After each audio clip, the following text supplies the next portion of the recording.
High বন্ধুরা, তোমরা সবাই কেমন আছো? তো দেখো, আমি তো বলেছিলাম আমি শ্বশুর বাড়ি গেছিলাম, তো সেখানে আমার থাকার দিন ফুরিয়ে এলো। এবার আবার ফিরতে হবে নিজের জায়গায়। মেয়ের স্কুল খুলে যাবে, মেয়ের সমস্ত কিছুই। দেখো, বর বসে বসেই ঘুমিয়ে যাচ্ছে, সে রেডি হয়ে বসে গেছে। আর আমি দেখো বেডটা ক্লিন করে নিয়েছি, আর আমাদের লাগেজপত্র সব গোছানো হয়ে গেছে। এবার আমরা বেরোবো। তো দেখো, তাই জন্য বাবা আমাদের দাঁড়িয়ে দিচ্ছিল, আর টোটো ডেকে দিয়েছিল। টোটোতে করে আমরা স্টেশনে গেছিলাম আর কি। তো শাশুড়ি মা বললো যে চল, তোদের অনেকগুলো লাগেজ আছে, হয়তো একা পারবি না, আমি গিয়ে রেখে দিয়ে আসি। ওর বাবা আসলে স্টেশন, আমরা সবাই একসাথেই যাব। ওর বাবা স্টেশন থেকে ট্রেন ধরে নিজের কাজের জায়গায় চলে যাবে, আমরা আমাদের বাড়ি ফিরে আসবো। তো সেই জন্য আমরা একসাথেই বেরিয়েছিলাম, কিন্তু যে যার দিকে রাস্তাতে চলে গেছিলো। তো আমাদের ট্রেনটাই আগে ছিল। দেখো, আমরা টোটোয় চেপে গেছি, বসে আছি। বাইরে প্রচণ্ড রোদ ছিল, কিন্তু জানো তো, যেদিন আমরা বেরিয়েছিলাম সেদিন ভোরবেলা থেকে এত ঝড় বৃষ্টি হচ্ছিল যে আমাদের মনে হচ্ছিল আজকে যেন বেরোনোই হবে না আমাদের। কারণ আমাদের বেরোনোটা খুব একটা তাড়া ছিল না। মেয়ের এখন স্কুল খুলতে দেরি আছে, কিন্তু ওর বাবাকে কাজের জায়গায় যেতেই হতো। ওর বাবাকে হয়তো বেরোতেই হতো, আমরা যদি বেরোতে নাও পারতাম, ওর বাবাকে কিন্তু অফিস যেতেই হতো। কিন্তু দেখলাম ধীরে ধীরে বেলা বাড়তে বাড়তে, আমাদের যেহেতু বেলার দিকে ট্রেন ছিল, বেলা মানে দুপুর দিকে, তো বেলা বাড়তে বাড়তে দেখলাম রোদটা অনেকটাই কমে গেল। বৃষ্টিটা অনেকটাই কমে গেল, আকাশটা পরিষ্কার হয়ে গেল, ওয়েদারটাও বেশ আরামদায়ক।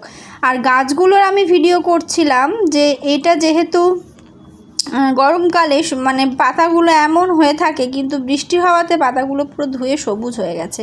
দেখো, শাশুড়ি মা বসে পড়েছে, এখানে আমি আর আমার মেয়েও বসে পড়েছি, লাগেজগুলোকে রেখেছি। তো ট্রেনে তো সিট ভালোই ভিড় হয়েছিল। তো যাই হোক, আমরা মোটামুটি বসার সিট পেয়ে গেছিলাম।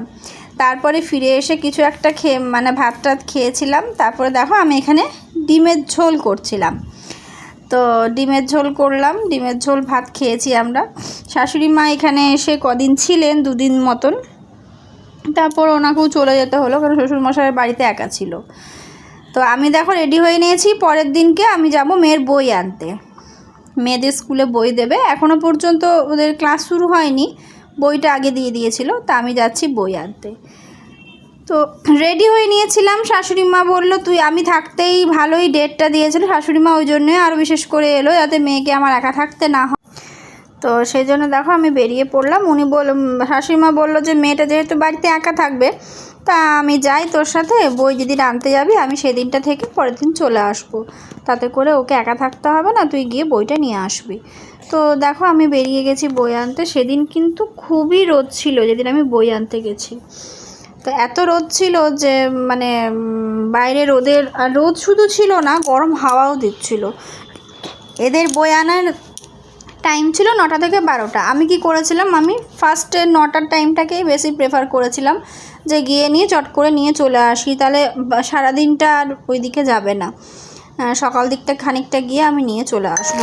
বেরিয়েছিলাম বাড়ি থেকে 8:45 মতো, কারণ আমাদের এখান থেকে, আমি যেখানে থাকি সেখান থেকে আমার মেয়ের স্কুলটা খুব একটা দূর নয়।